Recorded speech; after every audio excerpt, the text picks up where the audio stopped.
Hello. Hi. I'm Sean. And I'm Angela Calancis. And today we're going to talk about brain injuries, and we're going to talk about... Well, some people don't feel like they fit into the brain injury community because they have brain injury symptoms or conditions that are almost indirect. Correct. Yeah. So what does that mean? Okay, what does that mean? This actually comes from a client or a community member that I met this week, who is a long-term epilepsy patient.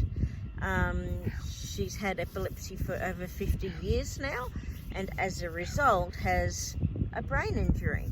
And she was finding it really hard to come to accept, I suppose. Well, it's epilepsy. Well, no, the short-term memory, the dizziness, the imbalance, that's all caused from the epilepsy, but it's now a brain injury. And that would be because, like, when you have an epileptic seizure, the neurons, the neuroplasticity, all the little things that fire in the brain kind of short circuit, and some of them actually die as a result of constant seizures. So we know about traumatic brain injury, and that's pretty, the accidents, assaults, those kind of things.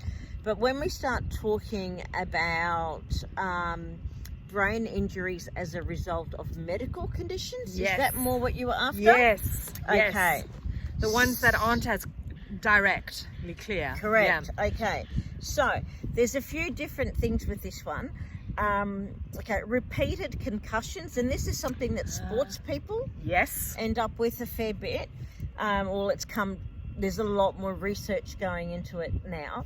So repeated concussions, and I've written sheet notes, so give me a minute, lead to what they call chronic traumatic encephalopathy. Big word.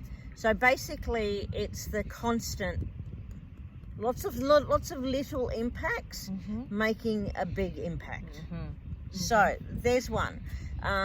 Stroke, the results, what's quite often left behind after a stroke, the inability to talk, the paralysis on one side, the constant headaches, again, the dizziness, the imbalances, that's a brain injury.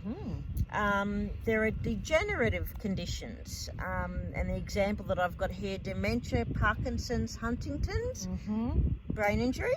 Then you have age-related brain injuries, anoxic or hypoxic brain injury, which is basically a lack of oxygen to the brain.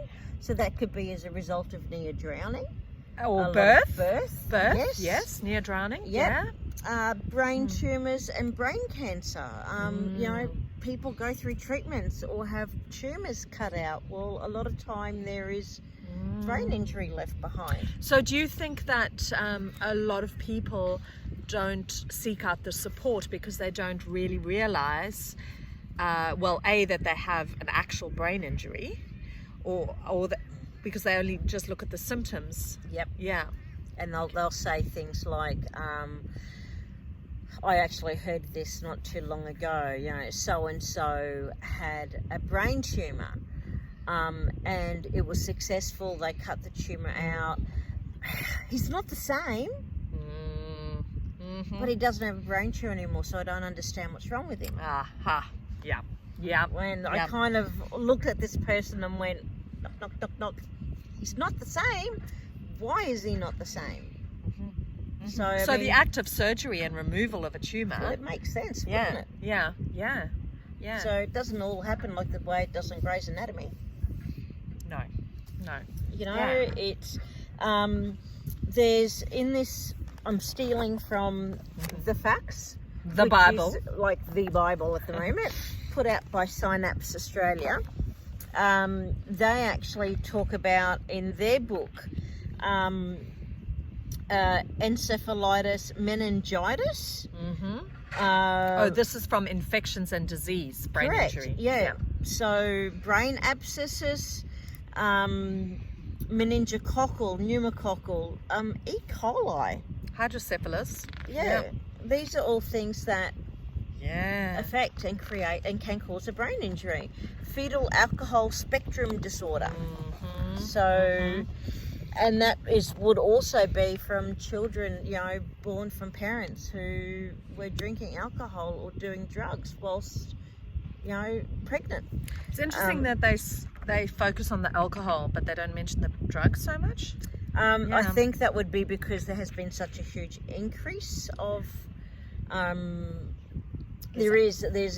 there has been a huge increase of births with fetal alcohol spectrum disorder, which is really quite sad. Domestic and family violence, and then it has its own heading: alcohol and other drug-related brain injury. So alcohol related, so the brain damage from high quantities of alcohol consumption. As well as potentially the accidents caused, like our friend, Martin. Excessive drinking over shorter periods, so binge drinking, yes, can lead to brain injury. The drug use, when you think about what actually happens in your brain when you take a synthetic drug, it's created by bits of the brain being short-circuited, and that over time will create a brain injury. So it's not necessarily the kid that takes a drug at a festival and ends up with a brain injury and he's in a coma and all these horrible things that we hear happening. So constant use of a drug. Every weekend we'll go and take this drug and get high and enjoy ourselves. Well, long-term or even short-term repeated use of the drug can actually cause a brain injury as well. Yes. So we talk about binge drinking or drug use, social drug use, all these things. If it messes with the brain, doesn't it make sense that it'll give you a brain injury? So yeah, absolutely. It's so there's a lot of people out there who will talk to and they'll say, oh yeah, I'm really forgetful now, or my balance isn't as great, or oh God, the dizziness, I can't sleep, or all I do is sleep. All those things that happen, and as we were talking about the medical reasons that you can get a brain injury, they're all very real. Talking to this lady this week was really interesting for me because she kept referring to, I have epilepsy, and it's like, well, I really had to break it to you, but you also have a brain injury. I mean, I'm no medico. I don't have letters after my name, and all of that just kind of makes sense, doesn't it? Absolutely. And then when you read things like the facts from Synapse, they actually have a whole section dedicated to things like dementia and stroke. And when it comes to stroke and epilepsy and things like that, it all adds up. Yeah. It all adds up. It all adds up. So, that's a quick little 8-minute snapshot. Snapshot of what can cause a brain injury. Have I? You certainly have. Thank you. Am I okay? There's no other questions? No. This is Oh, I did have one more question. There you go. How long, the girl that you met, when did she start having epilepsy? Was it from birth? 15. Oh, so she started at 15. And does she know why at 15? No. I mean, No, there's lots of reasons no why reason. They epilepsy don't- can start. Epilepsy's epilepsy. It's Okay. it's one of those questions that, why does it start? Nobody knows. And she is now? So, in her mid-60s. Okay. Yeah, so she's battled it a long time. But she's starting to get well, the peer support you're offering is going to integrate her into the community to get support. The big thing is about reintegrating her back into the community so that she gets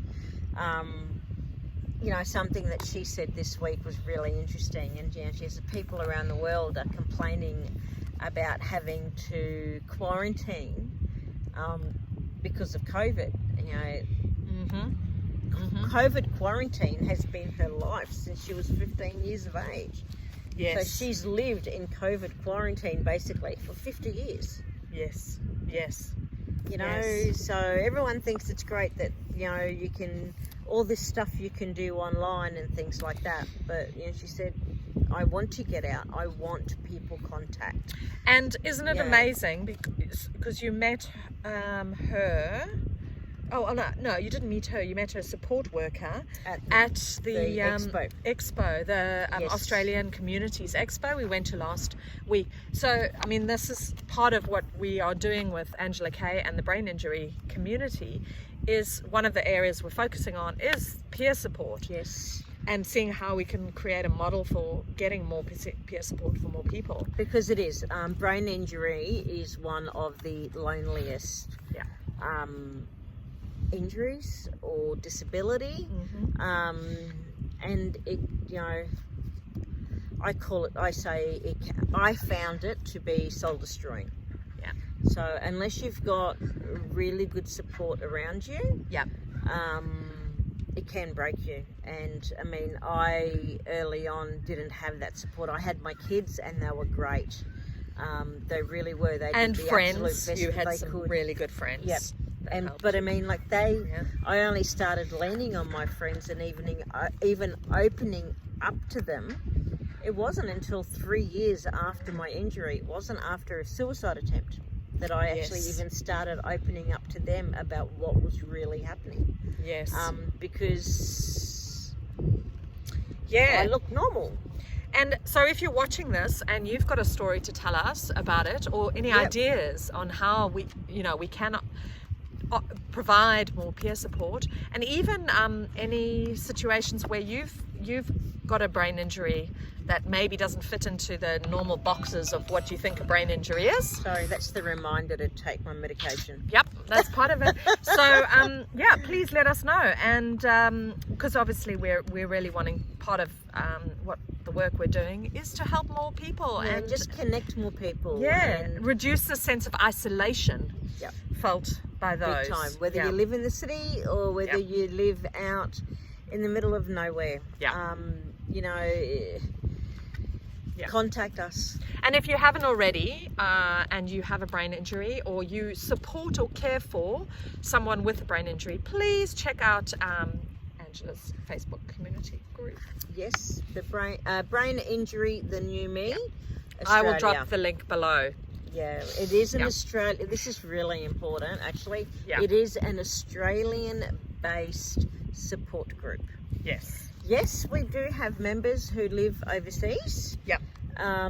And you know, I'm not going to say no to anybody who's That's looking true. for help. Yeah. But it is Australian-based, and we do talk about things that are affecting us within Australia. You know, the NDIS, disability pension, what kind of supports are out there, all those kind of things. So, yeah, contact us. Yeah. We are here to help and serve. Absolutely. And if you haven't already, subscribe, like, share, all the things. Excellent. And Thank you. until the next time. Yep. Bye. Bye.